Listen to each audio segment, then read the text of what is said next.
हमारे साथ शिवसेना के मंत्री और नेता उदय सामंत हैं। सर, आज जिस तरह की आप बात कर रहे हैं कि आने वाले समय में आप दुबई में भी एक ऑफिस शुरू करेंगे और कई नई स्कीम जो है उद्योग को लेकर ला रहे हैं, क्या कुछ करना चाहते हैं आप उद्योग को लेकर? आपके बार बार आरोप होते हैं कि आप जब से आए हैं तब से उद्योग बढ़ नहीं रहा। नहीं, जो आरोप कर रहे हैं वो पॉलिटिकल है। अभी ये क्वार्टर में भी महाराष्ट्र देश में पहला है फॉरेन इन्वेस्टमेंट में, और दुबई में हम ये प्रयास कर रहे हैं जो हमारे महाराष्ट्र के लोग इंडस्ट्रियलिस्ट बाहर है उनको वापस बुलाना हम चाहते हैं, और उनके लिए अलग से एक इंसेंटिव स्कीम अगर करना पड़े तो वो भी करेंगे।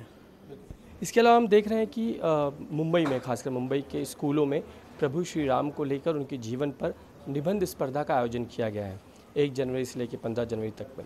कई लोग ये आरोप कर रहे हैं कि कहीं ना कहीं ये भगवाकरण का प्रयास है और तुष्टीकरण का आरोप कई नेता जो हैं वो लगा रहे हैं। क्या आप ऐसा कुछ कर रहे हैं? जिनको राम राज्य नहीं चाहिए वो ये बकवास कर रहे हैं, क्योंकि हमने रामायण पढ़ा है, हमने रामायण देखा है, हमने महाभारत पढ़ा है, हमने महाभारत देखा है, और राम को देखे कैसा राम राज्य आना चाहिए हम भाषण में बोलते हैं। और अगर लोढ़ा साहब ने अगर बोला है कि उसके ऊपर स्टडी करो तो गलत क्या है? उसमें गलत क्या है? उनकी ओर से राजनीति करनी, उनकी तरफ से सुबह से शाम तक राजनीति होती है, बाकी कुछ नहीं होता। इसके अलावा दूसरा सवाल ऐसा कि हम देख रहे हैं लगातार संजय राउत अब कह रहे हैं कि अभी खासकर उद्धव बाला साहब ठाकरे गुट के ऊपर लगातार एसआईटी की बारिश ही हो रही है। कहीं ना कहीं आप बड़गुजर के मामले में एसआईटी लगाते हैं, आप दिशा सालियान के मामले में एसआईटी की घोषणा करते हैं, और मुंबई महापालिका पे भी व्हाइट पेपर की बात का जो एसआईटी है, अगर वो नहीं लगाया, ऐसा किसी का अगर आरोप प्रत्यारोप है तो वो देशद्रोही है। क्योंकि जो सलीम कुत्ता है जिसने बम्बई में बॉम्ब स्फोट किए, देश के अस्मिता के ऊपर क्वेश्चन मार्क क्रिएट किया, उसके साथ अगर डांस पार्टी हो रही है और उसका समर्थन अगर संजय राउत साहब कर रहे हैं तो ये गलत है ना। सलीम कुत्ता क्या अच्छा आदमी है क्या? उसका नाम ही कुत्ता है, तो उसके साथ पार्टी करना, उसके साथ डांस करना, ये अगर कोई कर रहा है तो ये अच्छी बात है, तो ठीक है। तो अभी इसके आगे जाके जब वोटिंग होगी तब महाराष्ट्र की जनता देखेगी।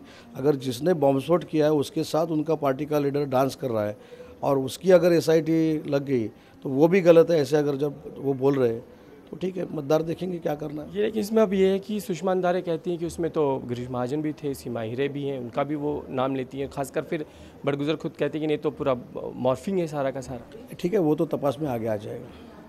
इसके अलावा बार बार जो है आप एसआईटी की जो बात कर रहे हैं, कहीं ना कहीं ठाकरे को घेरने की कोशिश जो है महायुति की ओर से हो रही है, क्योंकि आप बीएमसी में आप वाइट पेपर की बात करते हैं, यहाँ पे फिर सालियान मामले में एसआईटी करते हैं। आप ठाकरे को आने वाले लोकसभा इलेक्शन में रोका जाए, इसलिए ये रणनीति है क्या? नहीं, ये आरोप करने से पहले ये सोचना चाहिए कि जब देवेंद्र जी अपोजिशन लीडर थे तो देवेंद्र जी को भी अटकाया जाए।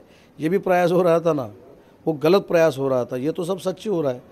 जिनकी इंक्वायरी चालू है उनकी अगर एसआईटी लग गई तो उसमें दुख की बात नहीं है, लेकिन अपोजिशन लीडर देवेंद्र जी हमारे ऊपर क्वेश्चन मार्क क्रिएट करते हैं। उनको कहाँ फंसाओ, उनको कहाँ अटकाओ, ये किसने किया था? इसका भी आत्मचिंतन होना चाहिए था। एक आखिरी सवाल, आज जो है धारावी के पुनर्विकास को लेकर आंदोलन जो है उद्धव बाला ठाकरे गुट कर रहा है, वो बिल्कुल परमिशन नहीं मिली उनको, अभी तक परमिशन नहीं दी पुलिस की ओर से, उस पर भी आप पे आरोप करें अगर ज़बरदस्ती आप रोकना चाहें? कल शाम को, मेरे ख्याल से कल शाम को दिए उनको। और किसके ऊपर आंदोलन हो रहा है? जो धारावी के लोग झोपड़ी से लेके घर में रहने के लिए जाने वाले हैं, उनको फ्लैट मिलने वाला है, उनको अच्छा घर नहीं मिले, इसलिए सब चल रहा है। तो मैंने आपके चैनल पे ही देखा कल रात को, जो धारावी की जनता है वो इसमें शामिल नहीं है। वो बोले हमको घर चाहिए, और उन्होंने तो बोला कि 2.5 साल आपका सरकार था, आपने ही सब डीपीआर बनाया है। और अभी प्रॉब्लम क्या है कि वो टेंडर अदानी को मिला है। अभी अंबानी के घर के नीचे बॉम्ब रखे अभी हो गया, अभी अदानी टारगेट है, और अदानी ने अगर गलत तरीके से ये टेंडर लिया है तो उसकी जांच करो ना। लेकिन धारावी के जो झोपड़पट्टी के लोग हैं वो अगर बिल्डिंग में रहने जा रहे हैं तो उनको प्रॉब्लम क्या है? और ये सपना वंदनीय बाला साहब का ही था, इसलिए झोपड़पट्टी पुनर्वसन योजना जो है वो लॉन्च हो गई महाराष्ट्र में। अगर धारावी के लोग उधर नहीं जाए, ये इनका कॉन्सेप्ट है, बहुत बुरा है और महाराष्ट्र के लिए भी बुरा है। एक आखिरी सवाल कीजिए, ललित पाटिल मामले में संजय राउत जब कहते हैं कि कहीं ना कहीं 2 मंत्री जो हैं आपके फंसे हुए हैं, उन पर आप बात नहीं करते, उन पर भी जल्दी नाम वो सामने लाएंगे, सारी चीज़ें सामने लाएंगे? जो कुछ हमारे मंत्री है वो कौन से भी इंक्वायरी को सामने जाने के लिए रेडी है। ऐसा कुछ भी नहीं है, लेकिन जो SIT अभी 1-2 लगे उनके बारे में उनको कहना चाहिए। कैमरामैन संतोष दिवटे के साथ समीर भीसे, इंडिया टीवी, मुंबई।